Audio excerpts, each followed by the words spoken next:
Hey everybody, welcome to Watches with Dennis, and we're doing a watch talk. It's been a few weeks since I've done one, and I haven't put out a video recently, so I figured, all right, in the words of Bill O'Reilly, we'll do it live. Let's do it live. So today's conversation is actually going to be about Omega. It was actually the last live stream that I did where I was talking, and I noted, hey, I wasn't really looking at Omegas on some things, in particular the Speedmaster.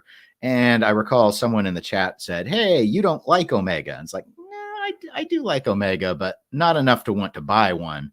But I figured, let's go ahead and subject me to the idea of, if you had to buy an Omega, what would you get? And actually, there are some that I would contemplate, but they just haven't been a high on my current list. When I was going through those three watches that I've been kind of thinking about getting currently, obviously Omega is not one of those. But before getting into that, let me go ahead and do some updates.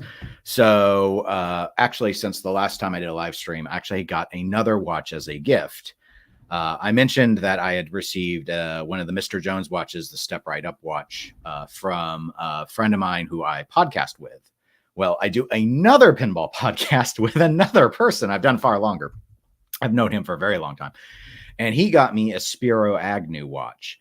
Now, I wasn't in the market for a Spiro Agnew watch, but it's an interesting sort of story behind it. And I do ultimately plan to have a video about getting the watch running again, because it was not working. But so I'll kind of explain like the history of the Spiro Agnew watch and that. But in terms of why was this sort of given to me, it was, we were at a competitive pinball event in the area. And a different set of friends of ours had come up to me because they knew I was into watches. And they said that they had seen a Spiro Agnew watch when they were like going to a garage sale or something. And they thought, oh, we should get this for Dennis. And they thought it was extra funny because they do a trivia thing. And apparently Spiro Agnew is often the answer to trivia questions. Whoever knew that? And for those that don't know, Spiro Agnew was vice president under Nixon before Gerald Ford. He was sort of forced out over a scandal. And so anyway, my friend Tony got it for me for Christmas. He saw it in an antique shop and he had remembered they brought it up. So he ended up purchasing it and giving it to me. And it's in pretty good condition, other than it wasn't running. And spoiler alert, I actually do have it running right now. My only issue is I broke the crystal trying to get it back in. And I ordered a crystal press because I didn't have one. So I was trying to do it manually, which you shouldn't do. But I was like, well, I can always just get a replacement crystal. And so I got the press and I got replacement crystals and I got the replacement crystal in, but I didn't get domed crystals. I got flats. So, which I wouldn't care, except the hands can't spin because there's no room. So given that, I've gone ahead and ordered more crystals, this time domed ones. But at least ideally, I think I have the size right, since I was able to get this one to snap in. It's just, I had to snap it right back out. So I'm hoping maybe in the next week, I'll be able to do that. Esslinger must love me / think I'm an idiot, given how many weird little orders I put in. And then I put in very similar orders for more stuff from them. So anyway, that's a Spiro Agnew watch from the Dirty Watch Company is the name of the branding on it. It's got an interesting history, but we won't go into it here.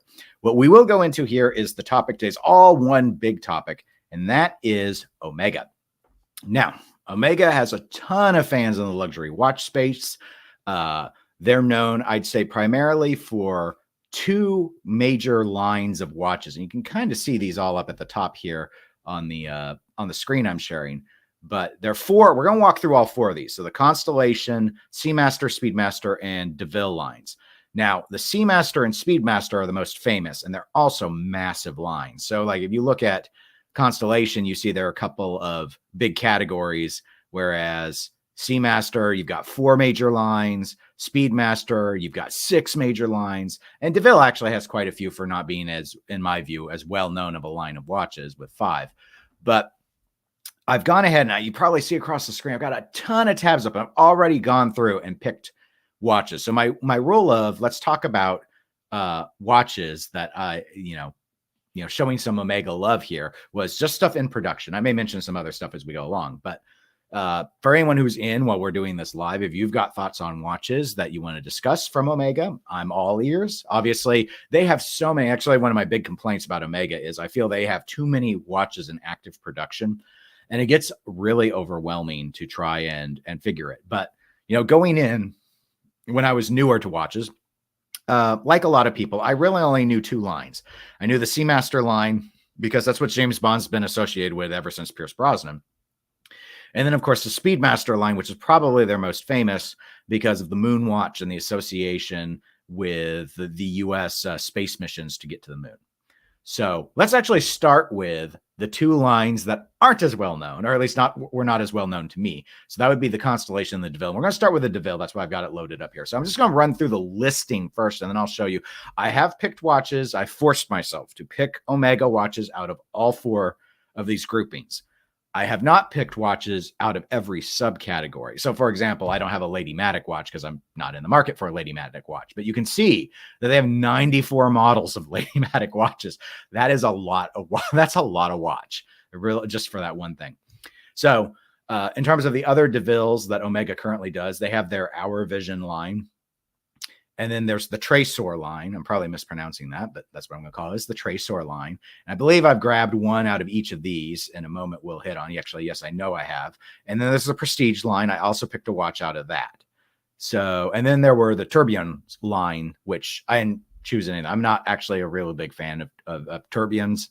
I think because I don't view them as functional for wristwatches. I get it. It's a horological flex for an engineer essentially to be able to do it. But given I don't see any practical value with it, I really struggle to feel any value there for me. But, everyone's watch journey is different. So I'm going to go ahead and keep this screen up in case we have to go back to the listing. But so when I was looking at the Hour Visions, this is the one that stood out to me that I thought was interesting. So it's a 41 millimeter. I thought and what caught my eye was really just the very unique look that they've got here. I mean, they've got these rings within the center portion of the dial. It's one of the Coaxial chronometers, so it is using their latest sort of movement, to my knowledge. Date window is interesting. I don't think they blended it particularly well, but in a way, I think they actually made it stand out. So kind of went the other way with it. And given that the date background matches the dial, that's something a lot of times we see manufacturers not bother with. That's nice. It's a good integration. I think the touches of red give it a really nice sporty vibe. Now, obviously at retail price, $7,200, there's no way I would get this. It's a time and date watch at $7,200. I mean, I know that Omega has been moving their pricing to be where Rolex retail pricing is. But it seems a bit much for me. And I see Orange Hand has joined us, and so welcome. And he has said, looks like a pull router a little. I've not looked into the pull router. Actually, I've heard them I do subscribe to Hodinki's podcast. I don't go to their site all that much, he says, as he steals all the articles to do YouTube videos about. I don't actually read Hodinki very much, but I know one of I don't think he's even there anymore, but they had one guy there who did the podcast a lot. He was a huge pull router fan, and he kept bringing it up. I think I tried to look him up one time on Chrono 24, but I think I got distracted and didn't actually click on any. I think I got them in the list, and I was like, I was looking at the pricing, and I was like, oh, these are more than I thought they would be for vintage watches, and I kind of aborted the process. But something I might want to look at, because I know they were less than this. But so anyway, I just thought, again, I'm like, okay, well, if I was to look at a Deville, okay, this Hour Vision caught my eye as something that doesn't look like anything else I really associate with Omega. But let's move to a different Deville watch. This is more what I think of when I hear Deville from Omega. So I chose, out of the Tracor line, I chose the Coaxial Master Chronometer. So we're going with that movement again, but a small seconds. Now, this one's actually a 40 millimeter watch. And I see Monkey C Production has said he agrees. And welcome to the live stream, Monkey C. Appreciate you being here. So the first thing that actually, there are two parts to this that I really liked. One is the blue. Now, I don't know if in real life, maybe someone has handled one of these. I have not. If the blue is as dynamic as it is in the rendering, this is a really compelling blue. And, in terms of thinking from my watch collections perspective, I don't have a blue dial right now. I did at one point. I had a Vostok, but I got rid of it last year. And since then, I haven't filled it with anything blue. And I mean, I do have 12 watches right now. So there's really not a good excuse for that. The small seconds is the other thing that caught my eye, though, besides the color. And so I really like how it integrates. It has a nice old school feel to it, obviously with this dial color and the vibrance. So that's not something I would associate with a vintage watch. But we've got these, these double baton markers at the key quarter hour indicators, and everything else is super simple and super clean and legible. And I know they have these without the small seconds, but I just thought it looked better with the small seconds. It looks dressier to me.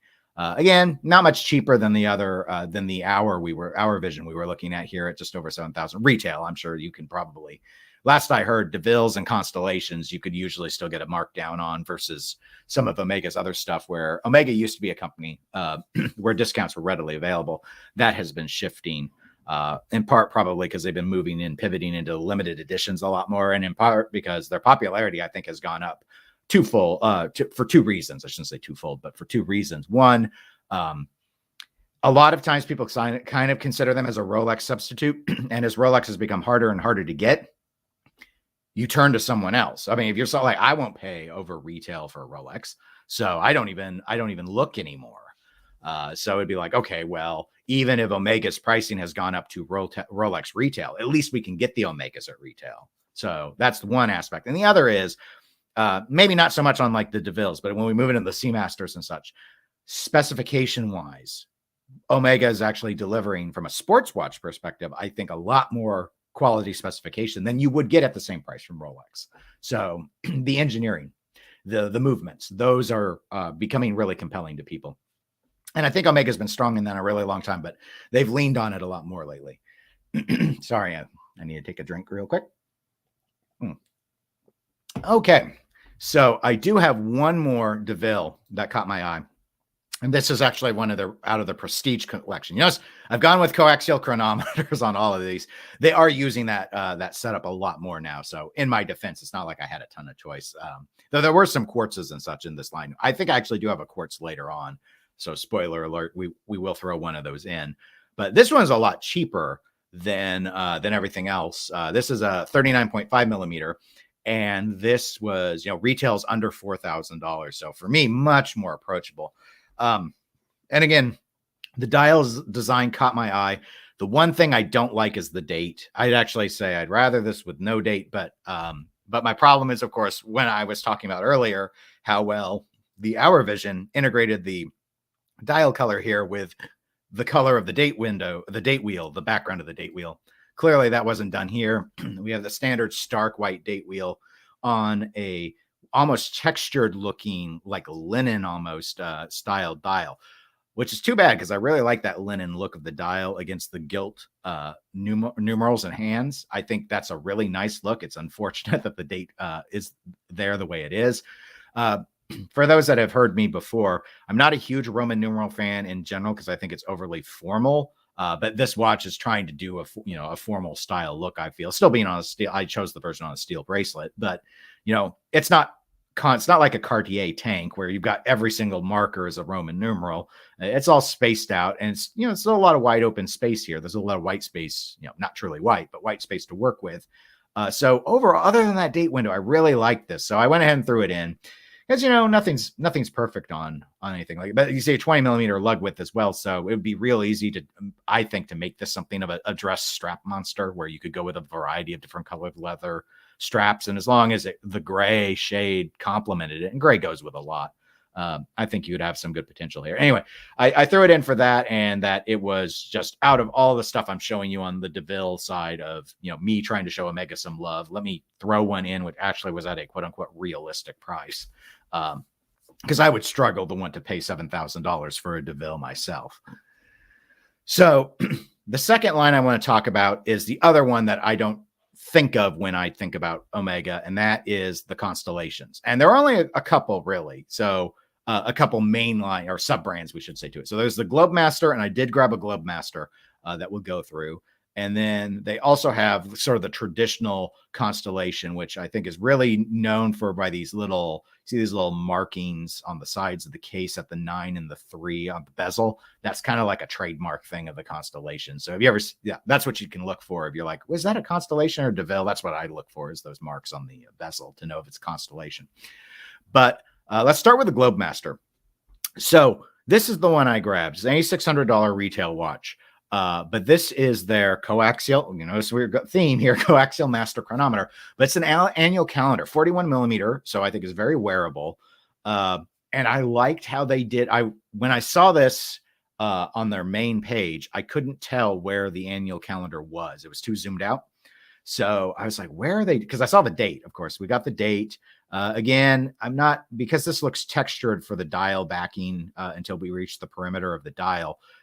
Again, doesn't look like the date wheel is textured the same way as the rest of the dial, which I think maybe they thought, well, it's kind of smooth like where the perpetual calendar is, but it's a different color. So again, that's not a selling point for me, but if you're doing an annual calendar, you do need the calendar. So we have to have the date somewhere.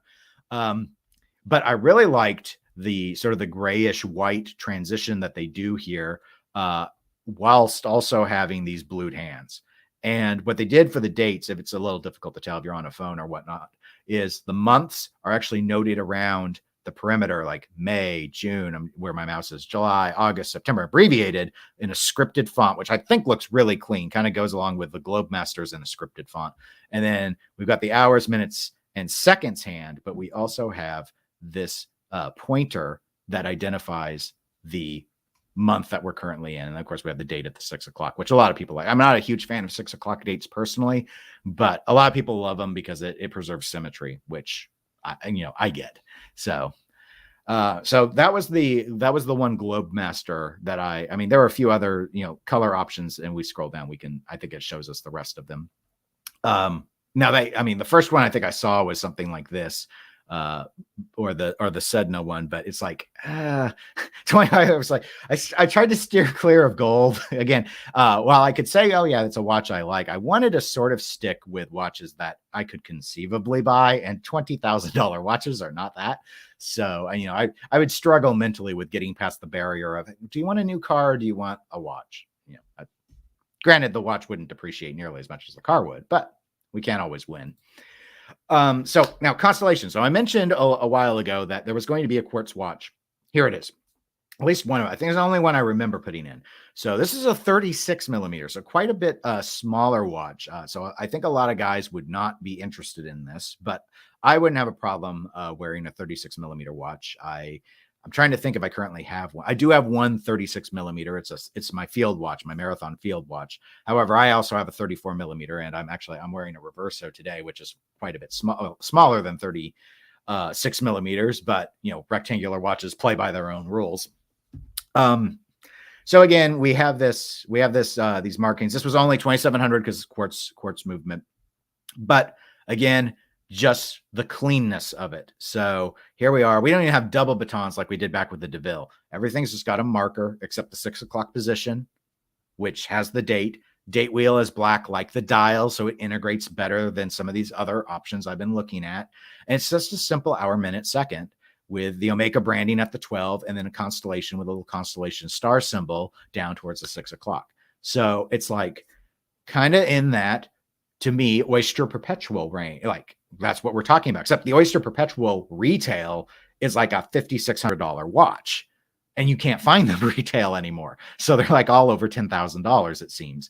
Maybe not at the 36 millimeter, depending on which colorway you go with. But so this I just thought was really cool. And then as what they call these the half moon claws, apparently. But what I mentioned earlier about the edges of the bezel that you can tell a constellation, I didn't know they were supposed to look like half moon claws, but it is what it is. Also, the cool thing is, in addition to the markers, is the bezel just kind of engraved in are the Roman numerals of those hour markers. So there is actual labeling, but you don't immediately see it because you look towards the dial. It's much more subtle. And I think it looks, in a way, almost more modern by doing that than printing the Roman numerals on the dial. So I really like that. But I think there were a few other options here that were all quite a bit more pricey because they all involved gold in some way. But I thought the steel one with the black just looked super clean.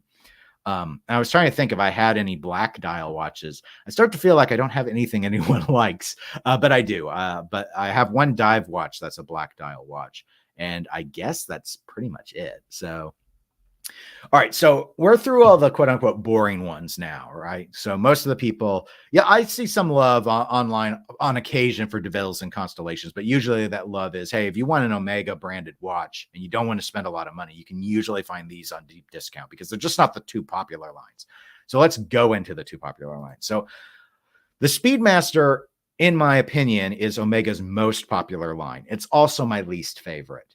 And that's a little weird because I know people love it. And the main thing is what people love are like the Moonwatch, right? I mean, and you cannot, we don't need to stay in touch. Sorry, Omega. People love the, the heritage, the history associated with the Moonwatch. And I mean, you can't beat it. Anyone who's a fan of space is going to have sympathy for the argument around why you should care about the Omega Moonwatch. The problem I have with that, I'll go ahead and click on it because I don't have one of these picked, but is a few things. One is for me, it's a really dull design. There's nothing about it that stands out to me except the 12 o'clock position, which is overly stick figure phallic for me. And I can't unsee it with the dots and the line at the 12. If it was smaller, it would be less noticeable. And it is on some of the lines, but I know that's a petty thing, but that's one of the items that annoys me about it. And then I do normally like watches one of two ways. I either like them really conservative, or if they're going to be extreme, make them extreme. Don't do halvesies. And this does fall in the conservative camp. It's just, maybe it's because it seems like everyone has one, and I'm wanting to be a little contrarian or something, but it doesn't call to me. But I'd say less to me. I'm trying to be fair and think if that's my bias that's kicking in. But what I think the big issue for me is whenever I hear anyone talk about the Omega Speedmaster, do you know what I don't hear them ever talk about? The chronograph part of it. It's like, is it a good chronograph or is it a bad chronograph? I don't know, because no one ever tells me that the reason they got it was for the chronograph. And that's probably my biggest issue, is because if I wanted a chronograph, I want to celebrate it's like, let's look at like column wheel chronographs out of Breitling, or let's look at Zenith and how they can give us a 10th of a second chronograph accuracy because they're using a 5 hertz movement. And then there's the Moonwatch, and it's like, it went to the moon. It's like, okay, well, does it time the moon well or something? No one talks about it. The only thing I've ever heard, and it's not in production right now, is the Speedmaster reduced. And that was, oh yeah, they tacked on the chronograph as like a module in the movement, and it's a big pain in the butt to get watchmakers to work on it, and you have to pay more because of that. So it was like, stay away from that one because the chronograph add-on is crap. So there was that. Everything, I mean, I'm not saying it's a bad chronograph, but it's definitely not celebrated for being a chronograph. And I guess I just have a problem with that because I don't have a chronograph anymore, and I wanted one, but it's really hard for me to want a chronograph that people don't celebrate for being a chronograph. So anyway, categorically though, we got a ton, more than anything else, ton of flavors here. So you see, we got this like Moonwatch Professional. They've got a couple of versions. They've got the coaxial version and the regular version. They're both 42 millimeters, but you got 8 models under that, the coaxial one, and another 4 on the non-coaxial. Then they have their heritage line, the Caliber 321. There's 2 models there. Then there's the Anniversary Series, which is, they got 3 broad categories, 2 at 42 millimeters, 1 at 39.7, but combined it's 8 models. Then there's the Speedmaster 57 Heritage line, which is another 19 models across 2 major flavors. The main one being the 41.5 millimeter, which I think a lot of people would like size-wise, and then the other at 38.6. Then they've got the Mark II. They got 3 models of the Mark II going on. And then Dark Side of the Moon, which I know a lot of people really love. And there's another 15 models there, again, split between coaxial and non-coaxial. And then there's 20 models under the Speedmaster 38 millimeter collection, and we're not done. Then there's the 2 sub-dial version, the Chronoscope, they call it. There's 7 models in that. Then there's the racing version, which is 10 more models. And then there's the moon phase version, which is 13 more models. And then we start getting to the more digital style. So they've got a couple models of the Skywalker and a couple models of the Regatta. And I forgot about the Speedmaster Z33, which has 3 models as well. So there are a ton of Speedmasters, and I could not look at all of them in time before. I decided to do this episode a couple hours ago, and I had to start loading stuff up while I was in a public health webinar. Oh yes, greetings to me. Well, greetings to you, Obese Tuna. I'm glad you could tune in during the live portion. So we're going through omegas that have caught my eye, and because on the last live stream I had someone say, Dennis, you don't like any omegas, and I was like, no, I do. I do. Trust me. I have to prove it. I have to prove myself to you people. So I'd already gone through the Devilles and the Constellations, so we're going to do the Speedmasters now. Now, I only pulled 2 Speedmasters out of all of that. So yes, it is my least favorite line. I gave my long-winded explanation about my issues with a lot of these, but Watch Talk's here. Hello, Watch Talk. Yeah, and hello back. Oh, I guess I just said that hello. So I was quoting you at first, but now I'm saying hello back. So the first one I grabbed is oh, come on, how could I not?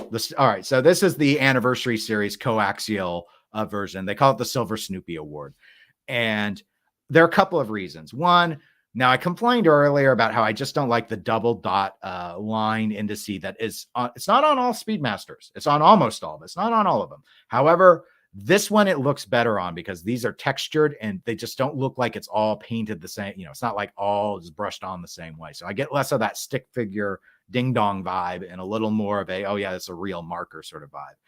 And yeah, I'm not a huge Peanuts fan. I watched, growing up, The Great Pumpkin and that sort of stuff. And I remember the Sunday Funnies with the Peanuts in it. So I read it, but I wasn't like a huge Peanuts fan. But who doesn't like Snoopy? And you look at him, he's so happy there. But besides that, they're two main things. So I like this color scheme. I think the blue on the white dial looks super clean, but also really modern. So I like that. I get where they're going, that kind of that silver, that silver vibe, I'm sure is more accurate than white. But the other thing that was big about this watch is the back. And they don't know if you've never seen the video of it, and I don't think I have the videos loaded, which is just as well because that doesn't always work all that well with these streaming things. But this, when the chronograph is running, Snoopy is orbiting, and so he'll go away and go behind the moon, and he'll go back, and you have the eyes on. It's a really cool, it's like everyone is just obsessed now with display casebacks, and and I probably shouldn't say it in such a snotty way. But granted, I do have a watch coming with a display case back. I currently have none of my 12 watches have a display case back. And I did only ever own one that did, and I got rid of it. But I like this idea better. Because there's so many watches with decorated, lightly decorated, undecorated, exposed movements. Let's just do something fun instead. And the Speedmaster wasn't historically associated with, display case back. So I just thought this was really, really fun.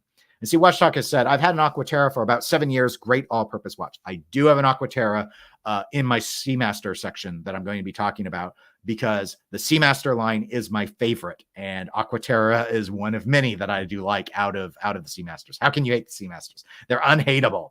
And Watch Talks also know that the Snoopies are nice. Only problem, of course, is the Snoopies are like super hard. Is like now we're feeling like Rolex because they're super hard to get a hold of. And it would be tough enough anyway at the 9600. But that being said, that's around the price of like the Zenith original that they've come out with, with the 10-second whip around chronograph hand that has caught my eye. I think that's like 9100 MSRP. So, and those you can't find right now either. So, okay. It's like, I think this is fair. I think this is a fair one. So this one, definitely, this is the closest to the traditional Speedmaster that I currently would be interested in going. Now I did have another Speedmaster. So this is this is the Mark II. So this one is much cheaper than the Snoopy. So you see about $62.50 for MSRP. Notice my dial complaint, like this is totally differently configured at the 12 o'clock. And it's got much more of this sort of racing vibe to it. And as such, I think the dial looks better. It looks more interesting to me. I think some might still find it overly busy. I mean, we still have the tachymeter, tachymeter. I don't know how to pronounce it. I don't know words on the bezel, but interiorly we got all these little hashes, but it's just an alternating pattern. I just think it's a little more interesting than the typical staid Moonwatch, and it removes one of my chief dial complaints. However, I think it's, the date wheel, it's kind of like they hit it really well. I didn't even see it the first 2 times I looked. So again, we've got it matching the black dial. So the date disc is well integrated, and I think super well integrated with that third sub dial. So I think this is a winner in terms of just the look. Like if I wanted a conservative Omega chronograph, this would be the one I would go with, not the Moonwatch. And they still, I think, even in the language, play up the moon, the moon history with the Mark II. So they're still in it. It's a question of how far you want to go with it. But those are the only two Speedmasters out of that humongous lineup that I have any inkling about possibly getting, and that's still pretty low on the list. So let's jump to their last one. And I saved this one for last because, as I noted with Watch Talk's comment about the Aqua Terra, it's because I like the Seamasters so much more than everything else. I just think they have such different looks, and some of them are fun and some of them are clean. Some of them I think look more dressy than some of the stuff I was seeing out of like the Constellation line. I wouldn't necessarily say the Deville line, but some of the stuff's up there, and Aqua Terra is a good one because of the dress watch. So in terms of we'll go through all these. So I do see Monkey C has a comment saying that this is the issue with Omega. No one knows how to say enough already. Let's decrease the SKUs, please. And that's as I touched on. Yeah, I would appreciate it. And part of it is my little brain can't handle this many SKUs, but it's not just, clearly it's not just me because Monkey C has said so, but surely we're not the only ones that think, holy cow, who else has this many SKUs? Seiko, right? I can't. I mean, at least Omegas by and large kind of look different. Maybe not in the Speedmaster line. Some of those, when you've got like 13 models with the coaxial movement and another 7 without, but they look the same. It's really weird. And Neff says, hey, and I say, hey back, Neff, welcome to the live show. And I see Robert is in. Hi, Robert. Welcome to the live stream. And he notes, Seamasters and Aqua Terra are nice, but damn thick. I don't know if you said it with that accent, but I'm adding it. And that's interesting. So I've never actually handled an Aqua Terra, at least. So that's interesting because I would not have thought that I knew the Seamasters were thick, especially the Planet Oceans. And I've had that wonder if that's something that's going to be a problem for me or not. So Monkey C says, I have a Seamaster 300 vintage blue dial. Other than the thickness, I love it. And I only ever got rid of one watch I have to steal a drink. I'm sorry. I only ever had one watch that for me was too thick. It was the Hamilton. I have a review of it on the channel. The Hamilton Pilot Pioneer Chrono. It was a chronograph, with one of those Valjoux movements that they rebranded as an H31. And it was so top heavy, I guess would be how you would describe it, that it just felt like it wanted to whip around on you had to keep the strap tight or else it felt like it was going to go flying away, especially with that unidirectional rotor. Felt like it was going to fly off my wrist like a UFO going back into space. And so it was pretty rough for me. That said, I do have a Tudor, and I see Monkey C has noted this, Tudor has the same problem. I do have a Black Bay, not 58. I have a Black Bay bronze original. Well, not the original brown dial, but the black dial one. Same specs though. That's a pretty thick watch, and I'm okay with that. It's pushing it with the lug to lug. I think it's just under 53 millimeters. And I don't know if I could get away with much bigger because my wrist is only 6 3/4 inches. And Neff noted Omega group brand. And I see Obisa said, I once had a 1980 oval shaped Deville. That was a nice, unassuming little watch. And yeah, overall, I didn't note this at the time, but I did prefer the look of the Devilles to the Constellations, at least of the current lineup that I went through trying to identify what ones I liked. So now Speedmaster is the big category of their dive watch line, right? But of course, just like the Speedmaster, we have to carve it up into other chunks, which have tons of models within the sub. So it's a group. Seamaster is a group. Now we're going to go through the subgroups.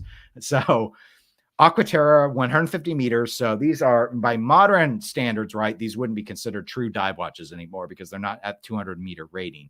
However, they look so cool. But you see, there are a ton of these. So just under the Aqua Terra, we've got what are these by? 5, 10, 15, 20, 25, I guess what we call sub brands. But then within that, there are additional models, right? Like look at this Coaxial Master Chronometer, the 34 millimeter one, 39 models.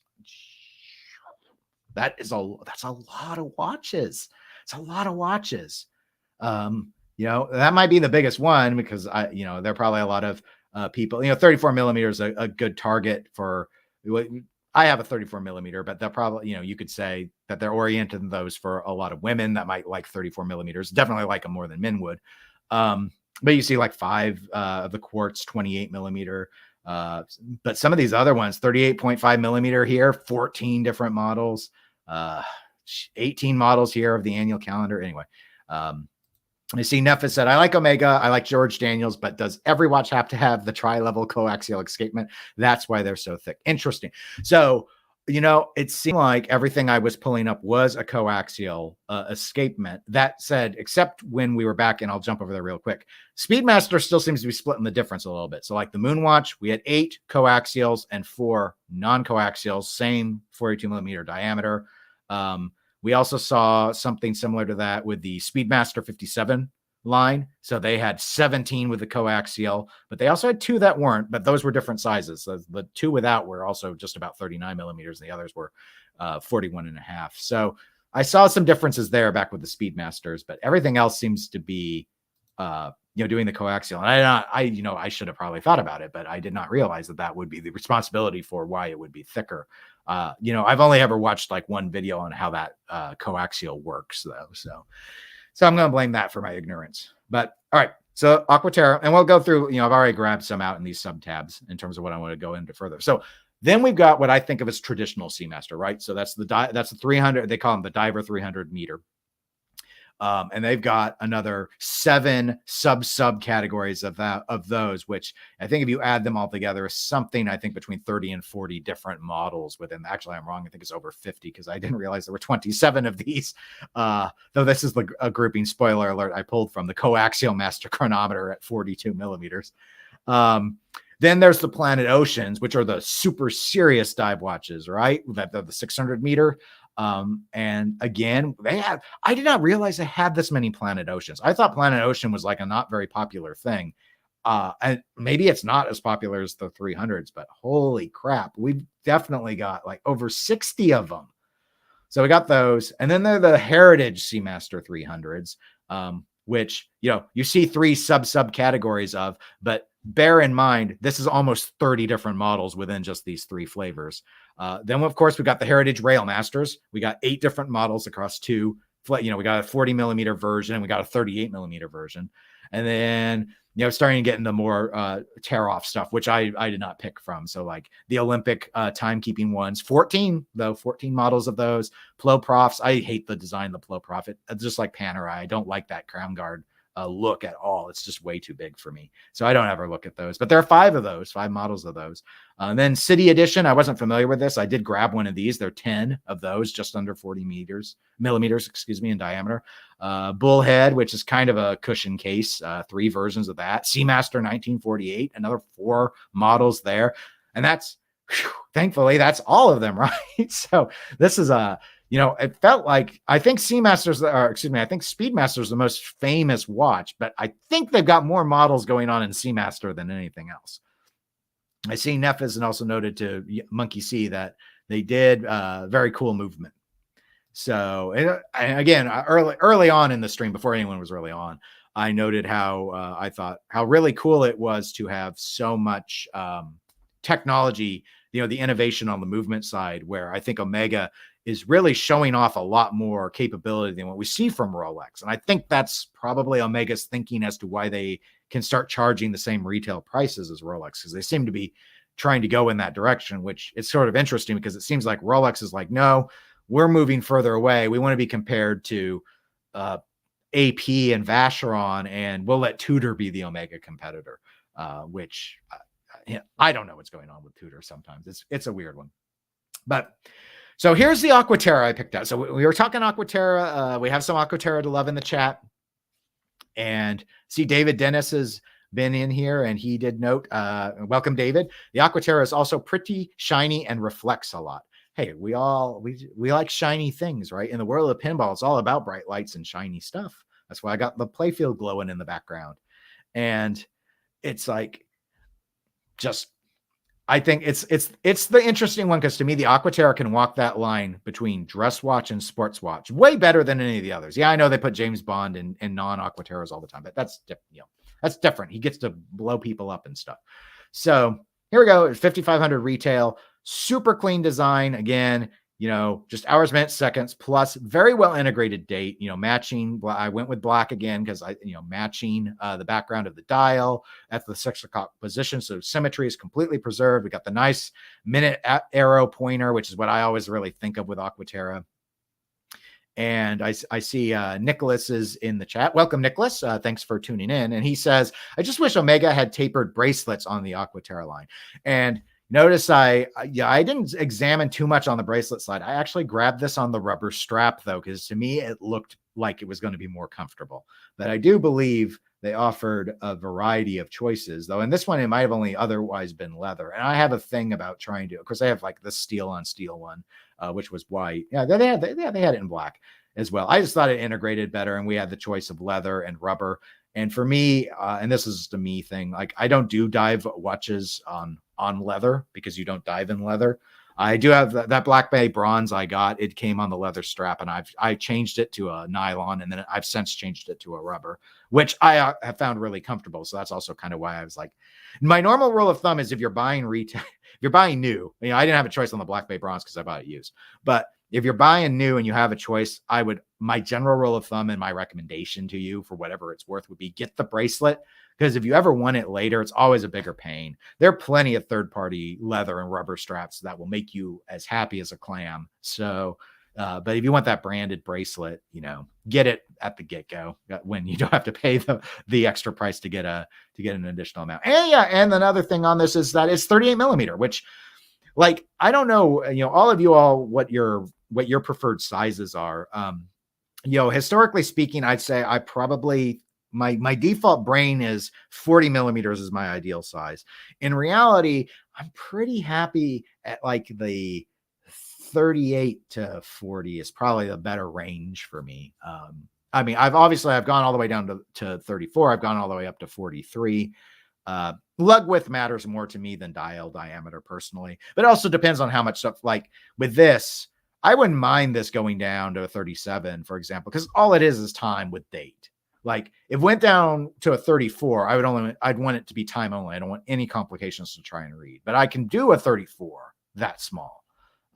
But just my particular thought. So I see Neff has noted that he didn't realize it still made a 38 millimeter Aqua Terra, and he would have bought that over his Black Bay 36 until recently. That is.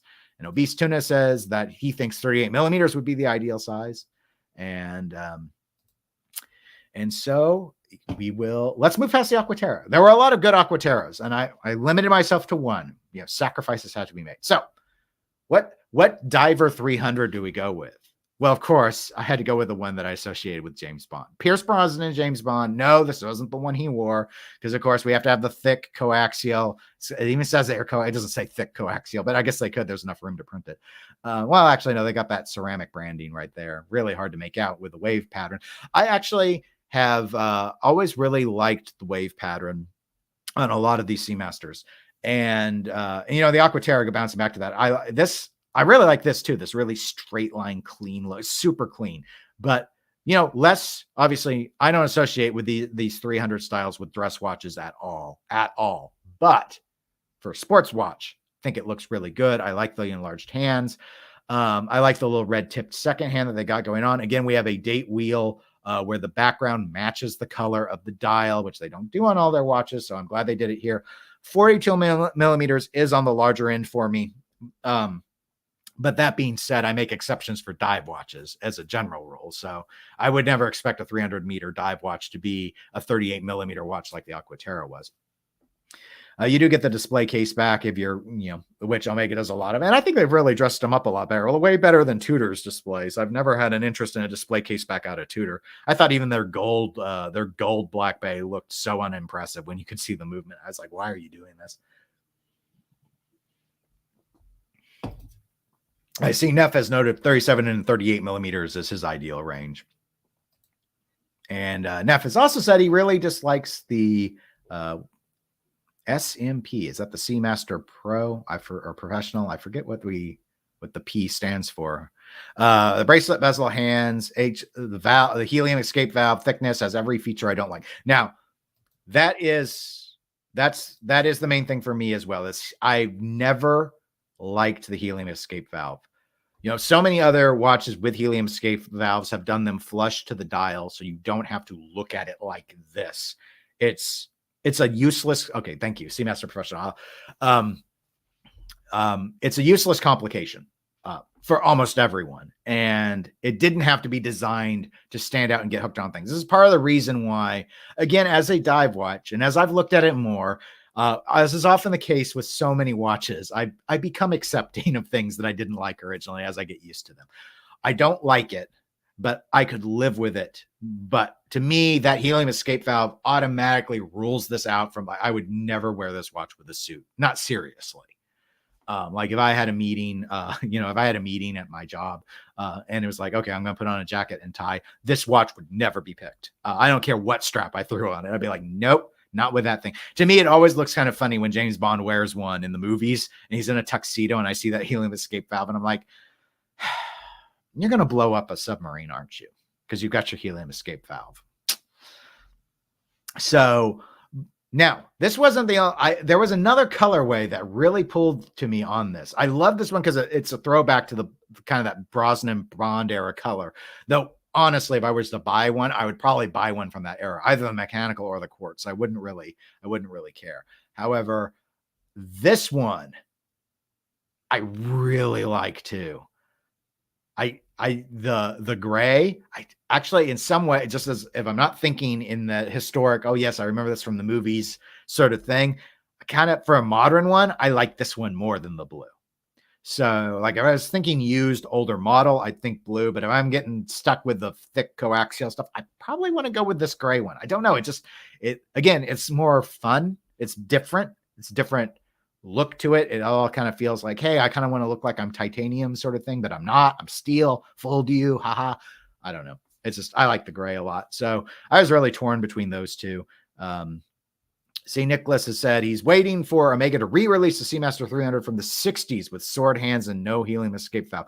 I thought I had seen some, probably Chrono 24 Seamasters without helium escape valves, but I didn't remember what era. You know, I just loaded them all up and was scrolling one day and saw a few, and I thought, oh, they do them without those? But then I looked at the modern catalog and I didn't see anything. And Neff notes the toothpaste cap kills it for me too. And it's like, yeah, it's just, I keep thinking, the first time I saw that, of course, I was total neophyte and I didn't know what that was. And I thought that it like turned an interior bezel or something. I thought it was a knob to control something, not just helium. Anyway, that's just an Omega thing. So let's jump to the Planet Ocean. So now I'm like, if you're going Planet Ocean, you're fully accepting Thicky McThickerson, right? Because, we're 600-meter dive watch. This actually isn't all that huge, though. I've never had a watch over 43 millimeters. So 43.5 would be a new record for me. I get the helium escape valve a little more on a watch like this, because I think once you're rating it for 600 meters, you are in theory saying we do actually truly expect divers to possibly wear this as a backup to their computer or something. So for me, it makes more sense with this. Of course, I had to go with orange. They actually have several with orange, but I've always liked the idea of that doxa concept of orange is the easiest color to see in the dark. So it makes sense for a serious dive watch to use orange. But Omega kind of turned it on its head. And instead of making the dial orange, it's like they made everything else orange except the dial. They have versions which are like black as well with orange, I believe. But this, again, really clean. No date. No date at the 6. They actually went ahead and moved it over at the 3 on this watch. And I'm not quite sure why they did, because it's less symmetrical. But I do, on serious dive watches, I typically do see the date at the 3. I don't know if there's any compelling reason for it. I think it's probably just an aesthetic choice. But so that was the one that really stood out to me on this. I've looked at this several times. I've had an orange dive watch before, so I'm not really in the market for a new one. I also like the black version with you still have the orange numerals, but it had a lot overall less orange. It only did that 15-minute stretch on the bezel insert. So it didn't stand out to me. I didn't like the ones with orange in the gray. So it was really this one out of all of them that stood out the most to me as being attractive. Because I don't dive, I live in Kansas. So that's really the stuff that has to be that has to be what gets pointed out. And Obese Tuna says, don't be fooled by the name. I won't be skin diving anytime soon. And like, well, we had hopes for you. We thought you were an ocean loving fish, but I guess not. But that's okay. I don't know what I've never used an aquatic themed handle, but it would be extra weird for me given where I live. Unless I was like Bass Pro Shop or something. So Railmaster, right? This is one that when I first started getting into watches and looking at Omega, this is the very first one that actually caught my eye. And I didn't even know that it counted in the Seamaster family. I thought the Railmaster was its own thing, like Speedmaster, Seamaster, Railmaster. I thought those were the big three. And maybe at one point Railmaster was treated as its own subgroup, but it's clearly branded under the Seamaster line on their website at this point. 38 millimeters, so very attractive sizing. And, you know, this is, other than it, you know, being billed in here as a dive watch, as a Seamaster, this to me was always sort of like, this is our answer to the Explorer 1 from Rolex. Like, this is time only, 36912, super clean, Omega symbol, Railmaster and script just above the 6, nothing else except Swiss made. And so it's just, I've always liked it. And it's one of the few watches where the faux patina, I think, actually looks okay. I've seen a few others. Like, I think faux patina can look okay on a number of bronze watches, for example. I've seen it a few other times where I didn't think it looked tacky. I don't like it on that new No Time to Die watch, though. I think it looks forced, really forced on that watch. On this, I think it looks really clean. It doesn't, to me, even look like it's supposed to be patinaed per se, but rather just another integrated color with the bezel. And Neff says, it's Kansas, right? I'm in Kentucky, so no diving here. Yeah, I'm in Kansas. Yeah, I'm in the Kansas City area, but on the Kansas side.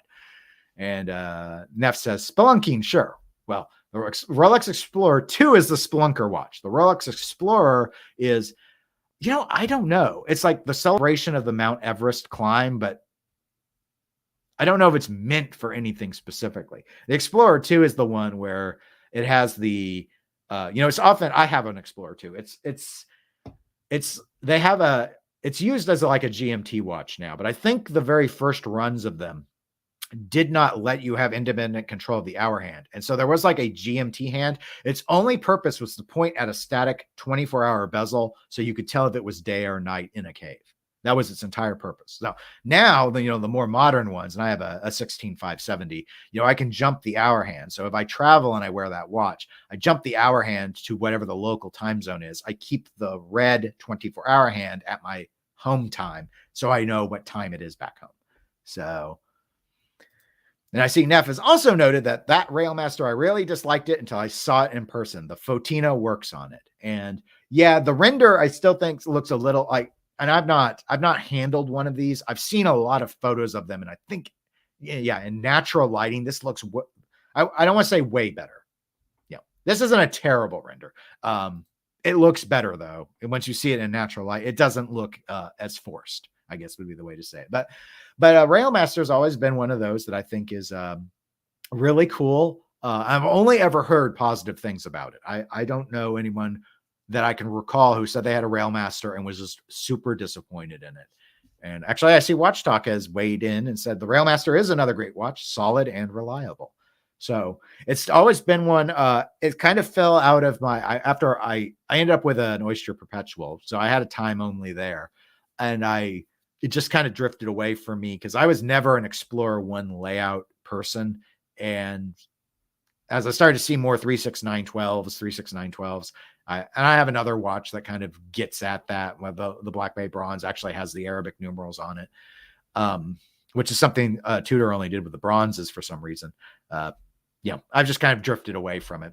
But actually, I know I have a friend of mine who's this is one of the watches he's really interested into 2 Omegas, to my knowledge. This and one of the orange Planet Oceans. I don't know if it's one of the current line though. It might have been an older one.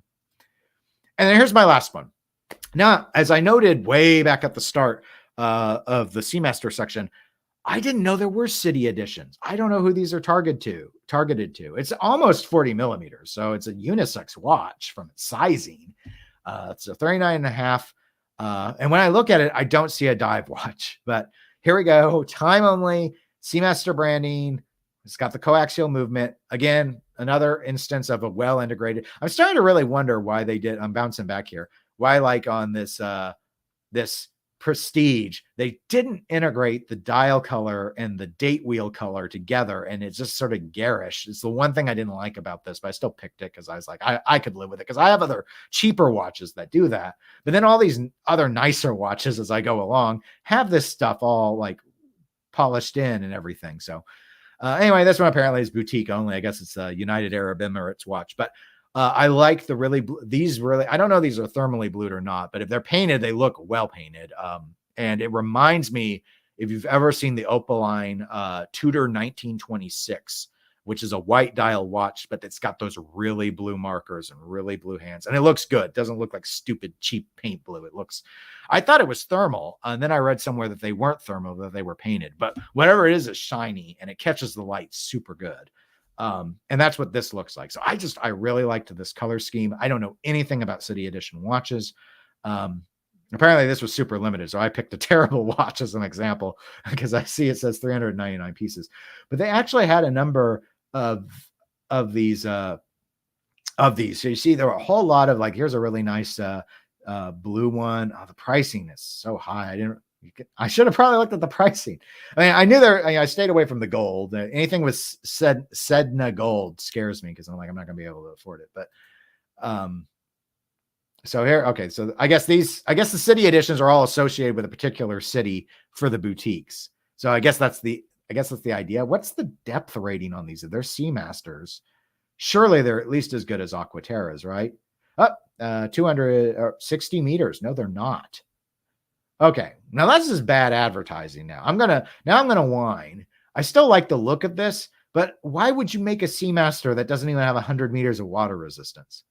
That's not a Seamaster. This is the Puddle Master, Sink Master. We could call this the Omega Sink Master, but that's a joke. 60. I mean, I know people have complained about like the loss from the SKX to the Seiko 5s, going down from 200 to 100 and not being true dive watches, but anything that's not swim proof, anything under 100 meters shouldn't be called a Seamaster, right? I mean, come on. All right. So I found the flaw. Great looking dial. Just don't get it wet. Well, okay. It's shower proof, but I'm still going to call it the Sink Master. I think I'll write to Omega and suggest to them that. So those are all the Omegas that I wanted to show some love to that had caught my eye. I don't know if folks want to throw out other ones. I mean, I left the full listing up so I can easily go and hop around to any of these other.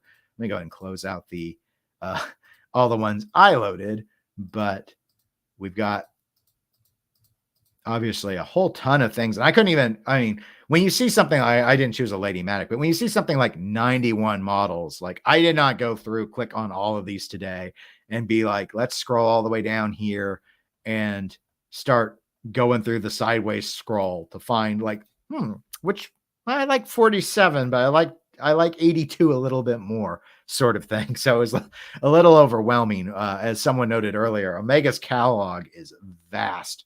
And it's just quite frankly, very, very difficult to get your arms around. I think there was a Crown and Caliber over a year ago that went through, and I do recommend it if you want to learn more about Omega.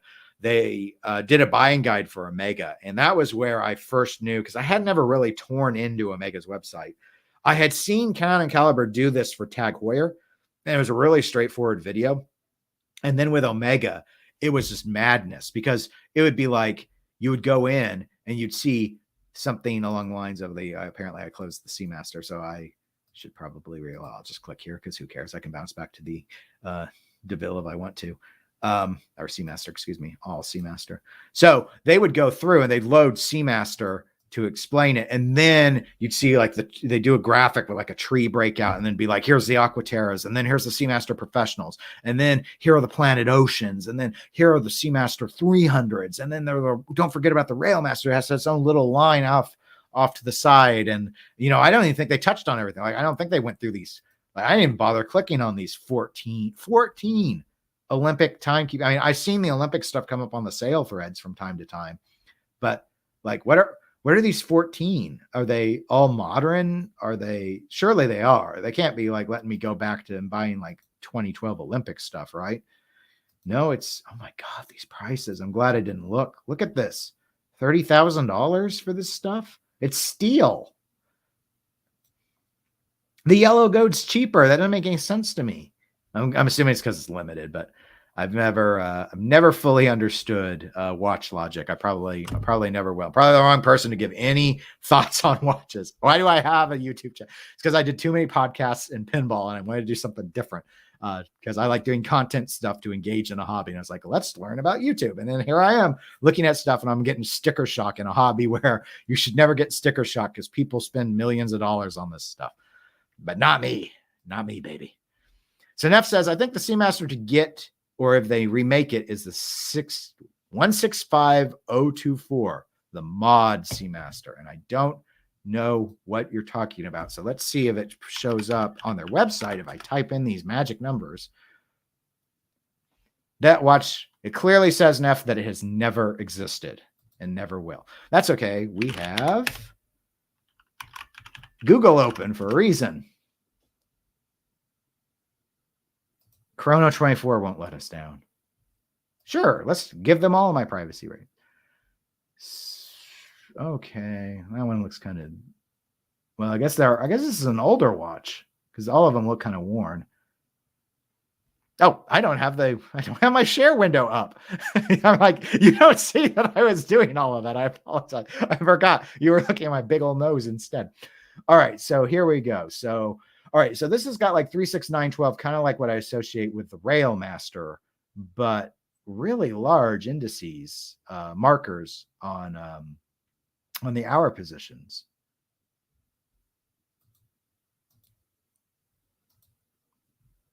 I see Neff has noted a Google image search, so here we go.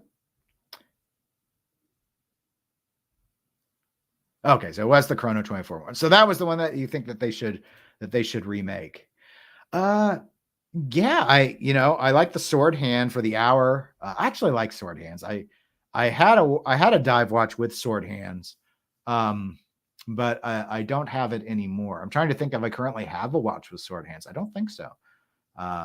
I like how legible they are, though, and they usually, because of the shape, in my opinion, typically they're really well loomed, which is really, I mean, I like that on dive watches. So, okay, yeah, it's not my favorite look, but I like that a lot better than some of the other Seamaster designs I was looking at. And I like that there's no helium escape valve. That alone makes the case so much cleaner. That's all we really want, right? We just want a clean case. That's all we want. That's all the people want. But okay, I covered everything I want to talk about. I'm not going to just prattle on for no purpose whatsoever. So I'm going to go ahead and call it a night. And thank you, everyone who tuned in. I hope you enjoyed the stream. I don't know when I'll stream again. I try and do it every couple of weeks. My next actual live video probably be that Spiro Agnew watch restoration. I'm so close, assuming the crystal I order fits, given the wrong one did, but just wasn't domed. It should, I think, and I don't break it. I bought 2 just in case.